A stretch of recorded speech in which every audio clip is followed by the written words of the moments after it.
கிறிஸ்துவுக்குள் பிரியமானவர்களே, கர்த்தரும் இரட்சகருமாய் இயேசு கிறிஸ்துவின் ஈடு நாமத்தினாலே உங்கள் யாவருக்கும் என் அன்பின் வாழ்த்துக்களை தெரிவித்துள்ளேன்.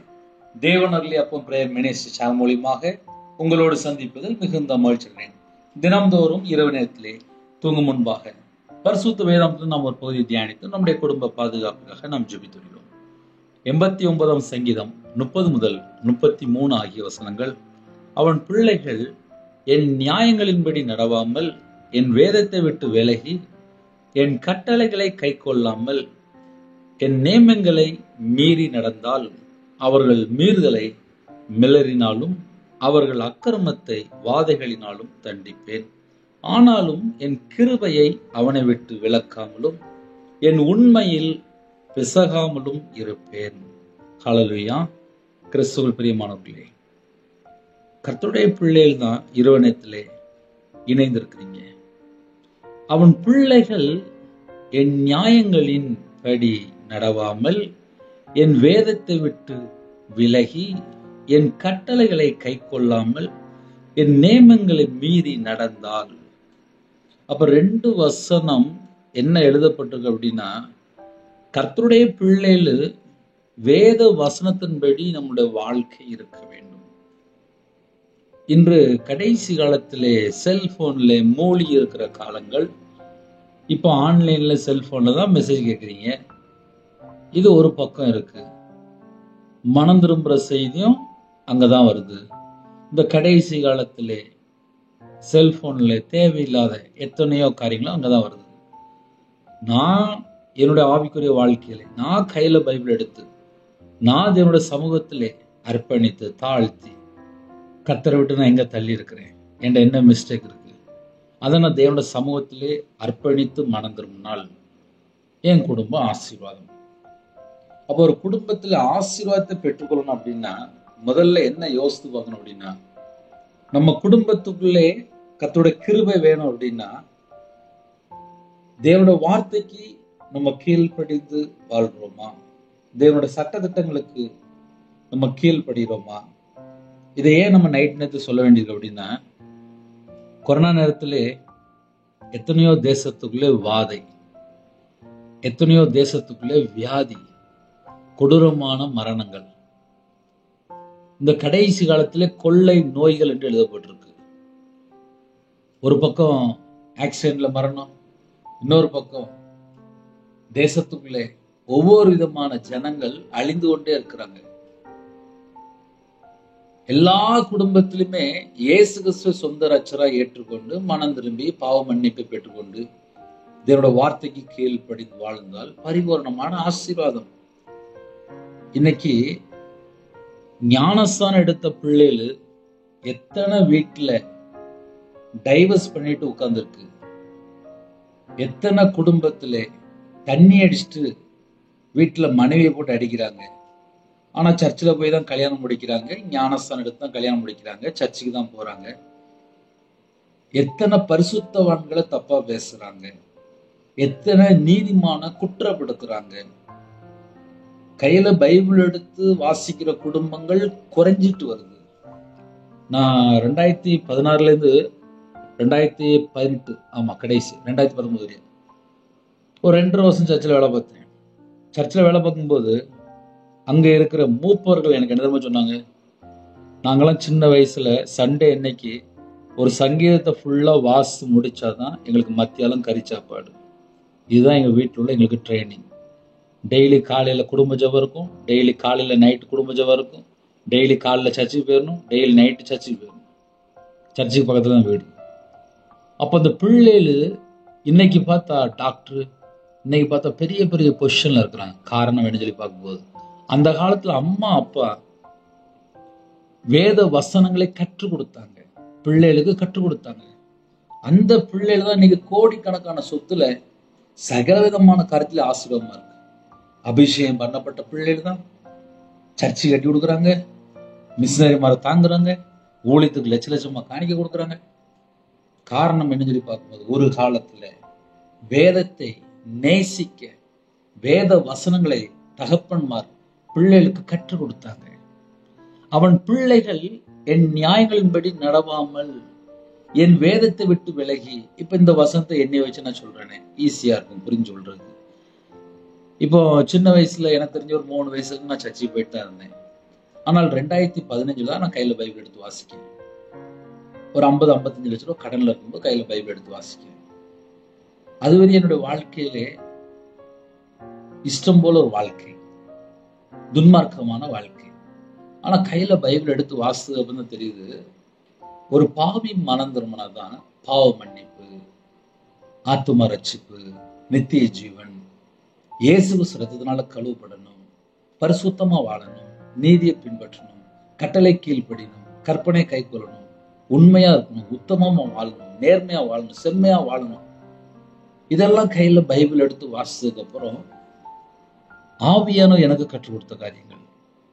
ஆனா என்னுடைய வாழ்க்கையில எத்தனையோ மிஸ்டேக். சரி, அப்ப நான் என்ன செய்யணும்?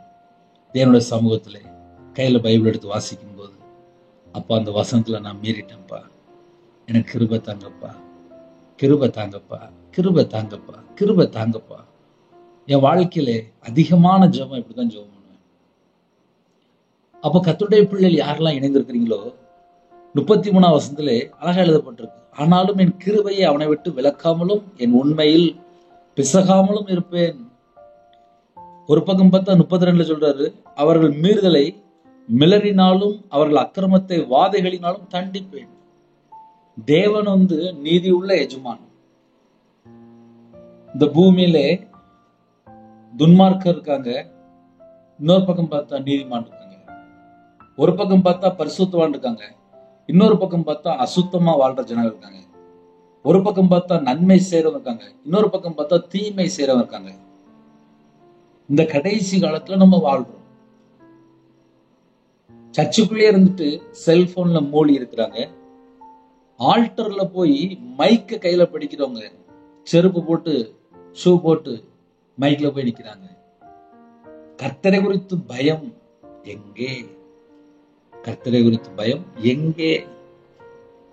இப்படிப்பட்ட காலத்துக்குள்ள நம்ம போயிட்டு இருக்கோம். இந்த கடைசி காலத்திலே துன்மார்க்கமா வாழ்ந்துட்டு, அக்கிரமமா வாழ்ந்துட்டு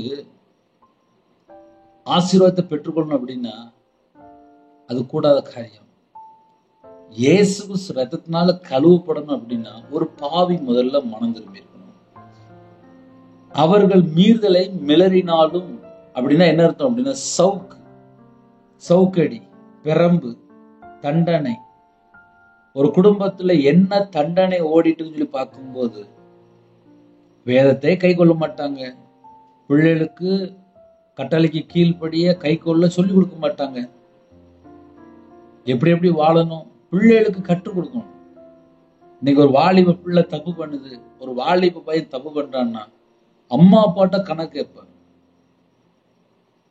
கர்த்தருடைய பிள்ளைகள் நானும் கீழ்ப்படினும், என் குடும்பமும் கீழ்ப்படினும், ஒரு முழு குடும்பமும் கீழ்ப்படியும் போது தேவனுடைய ஆசீர்வாதம்.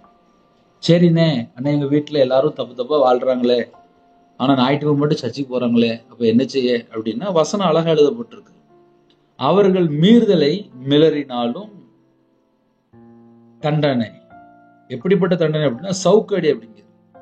புதிய ஏற்பாட்டுல இயேசு கிறிஸ்து நமக்கா சிலுவையில சவுக்கடி வாங்கினாரு.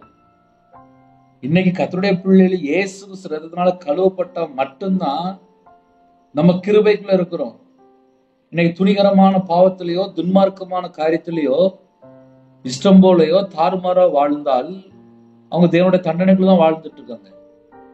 நம்ம கிருபைக்குள்ள வரணும் அப்படின்னா இயேசு கிறிஸ்து ரத்தத்தினால கழுவப்பட்டுக்கணும், அவர் சொந்த ரட்சரை ஏற்றுக்கொள்ளணும், மனம் திரும்பணும், பரிசுத்தமாக்கப்படணும், பாவ மன்னிப்பை பெற்றுக்கொள்ளணும், பரிசுத்தமா வாழ்ந்து நீதியை பின்பற்றி உண்மையா வாழ்ந்து உத்தமமா வாழ்ந்து.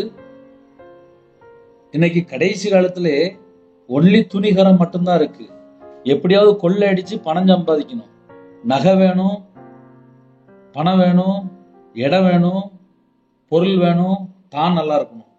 ஒரு கல்யாணம் முடிக்கிறாங்க அப்படின்னா ரட்சிக்கப்பட்ட பிள்ளையா, அபிஷேகம் பண்ணப்பட்ட பிள்ளையா, கனி உள்ள ஒரு பிள்ளையா, கர்த்தருக்கு பயந்த பிள்ளையா, பரிசுத்தமான பிள்ளையா, உண்மையா வாழ்ற பிள்ளையா, சர்ச்சில் நாட்டப்பட்ட பிள்ளையா, கர்த்தருக்கு பயந்த பிள்ளையான்னு சொல்லி கேட்டா நல்லா இருக்கும். ஒரு கல்யாணம் முடிக்கும் போது என்ன கேட்குறாங்க?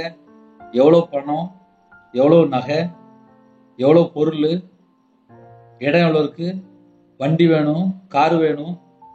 இதெல்லாம் பிசாசு, இதெல்லாம் பிசாசு. வாயை திறந்து என்னெல்லாம் கேட்குறாங்களோ இதெல்லாம் எசபேல் ஆவி, இதெல்லாம் பிசாசு.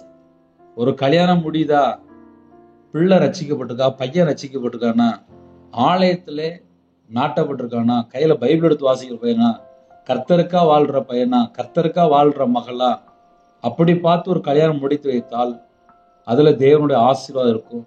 அந்த குடும்பம் பார்த்தா நித்திய காலமா ஆசீர்வாதமா இருக்கும்.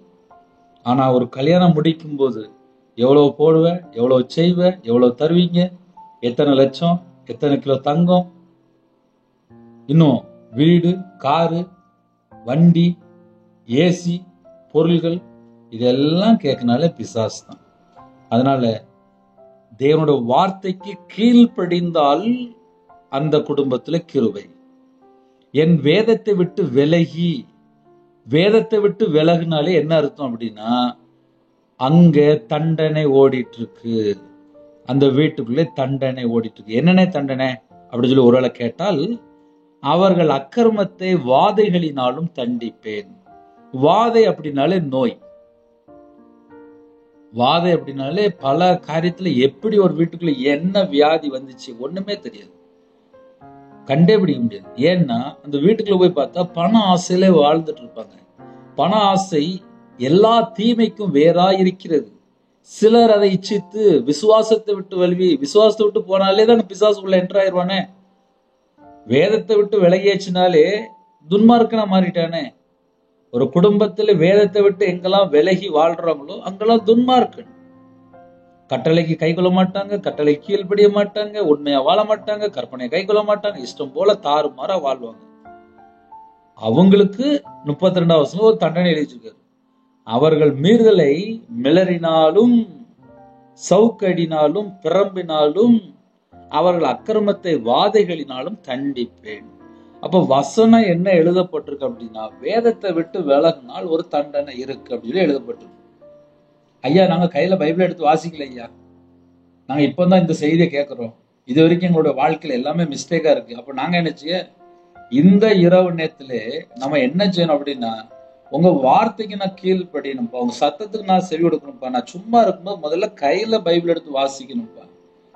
இந்த உலகத்துக்காக நான் போக மாட்டேன், நான் இயேசு பின்னாடி போவேன். எனக்கு பரலோகம் வேணும், எனக்கு பாவ மன்னிப்பு வேணும். உங்க ரத்தத்தினால எனக்கு கழுவப்பட்ட நான் நீதிமானா மாறணும், உங்க ரத்தத்தினால கழுவப்பட்ட நான் பரிசுத்தமானா மாறணும். அப்படி நம்ம ஜெபம் பண்ணால் நம்ம குடும்பம் இயேசு கிறிஸ்து ரத்தத்தினால காக்கப்படும். கர்த்தருடைய வருகையில நம்ம காணப்படுவோம். இல்ல பிரதர், நீங்க சொன்ன மாதிரிலாம் நாங்க கேட்க மாட்டோம், நாங்க இஷ்டம் போலதான் வாழ்வோம் அப்படின்னு சொல்லி சில குரூப் இப்ப கடைசி காலத்துல அந்தி கிறிஸ்துக்கு வேலை பார்க்கறாங்க. அவங்க பேரே கள்ள ஓநாய்கள். என் வேதத்தை விட்டு விலகியாச்சுனாலே அந்தி கிறிஸ்து வேலை பார்க்க போயிருவாங்க. அவங்களுடைய மீறுதலை மிளறினாலும் அவருடைய அக்கிரமத்தை வாதைகளினாலும் தண்டிப்பேன். எந்த நேரத்துல எந்த வீட்டுக்குள்ள என்ன வியாதி வருது தெரிய மாட்டேங்குது. ஒரு குடும்பம் தீர்காயுசோடு வாழணும் அப்படின்னா இயேசு கிறிஸ்து ரத்தத்தினால கழுவப்பட்டு கட்டளை கை கொண்டு கற்பனை கை கொண்டு அவருடைய சத்தத்துக்கு செவி கொடுத்து உண்மையா இருக்கும்போது மட்டும்தான்ப்பா ஆசீர்வாதம். ஒரு முழு பைபிளை வாசித்து பார்த்தாலும் இப்படிதான் எனக்கு கிடைச்சது ஆன்சர். அதனால புதிய ஏற்பாட்டுல இலவசமா அவருடைய கிருபை நம்ம பெற்றுக்கொள்றோம். இலவசமா அவருடைய கிருபை பெற்றுக்கொண்டு எத்தனை மணி நேரம் செல்போன்ல, எத்தனை மணி நேரம் நாடகம் பார்க்க, எத்தனை மணி நேரம் படம் பார்க்க. ஞாயிற்றுக்கிழமை மட்டும் சர்ச்சுக்கு போறாங்க. இன்னைக்கு காலையில ஒரு வயசான ஒரு பாட்டியை பார்த்தேன். அந்த பாட்டிக்கு ஒரு 75 வயசு இருக்கும். அந்த வீட்டுக்குள்ள பையன் தண்ணி அடிச்சுட்டு உள்ள 3 நாளா இருக்காரான். 3 நாளா வீட்டுக்குள்ள தண்ணி அடிச்சுட்டு படுத்துருக்காரான். அந்த பாட்டி கண்ணீர் வடிக்கு. 75 வயசு. 75 வயசு பாட்டிக்கு நிம்மதி இல்லை. எத்தனை வயசு பாட்டிக்கு? 75 வயசு பாட்டிக்கு நிம்மதி இல்லை. இன்னைக்கு காலையில ஒரு பாட்டியில பேசிட்டு இருந்தேன். பாட்டி கண்ணீரோடு நிக்கி. அப்புறம் ஜெபம் பண்ணிட்டு வந்தேன். இதை ஏன் உங்களுக்கு சொல்லிதரேன் அப்படின்னா, ஒரு குடும்பத்துல இயேசு கிறிஸ்து வீட்டுக்குள்ள வந்தாதான்ப்பா சமாதானம்.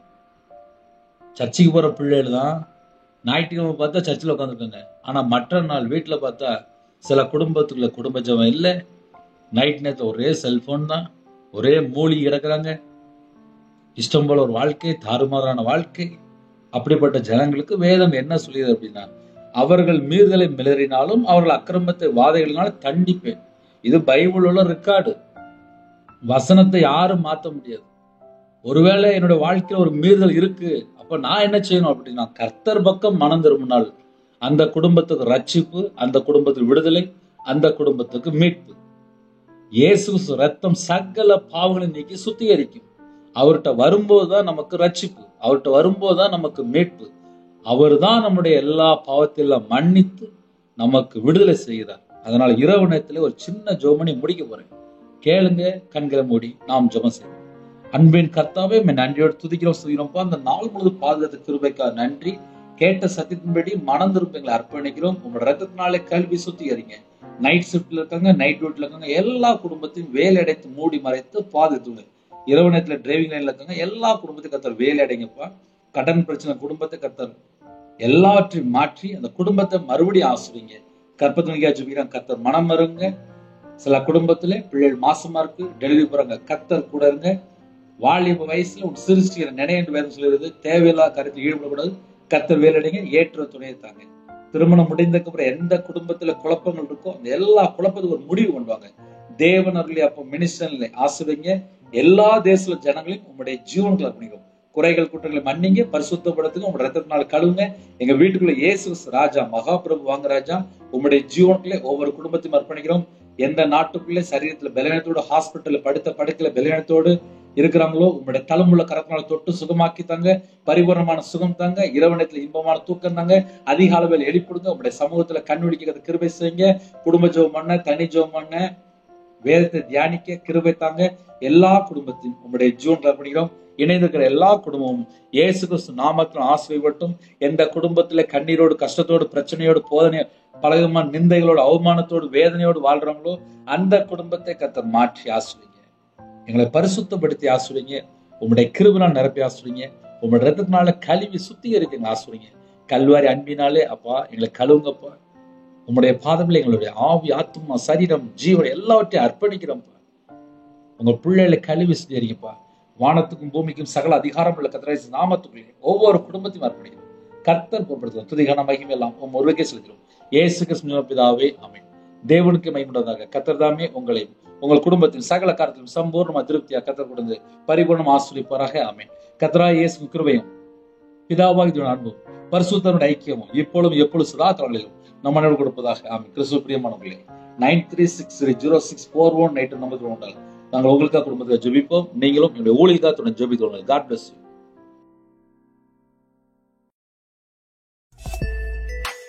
Thanks for watching. Please subscribe our channel. Click the like and share. Click the bell. God bless you.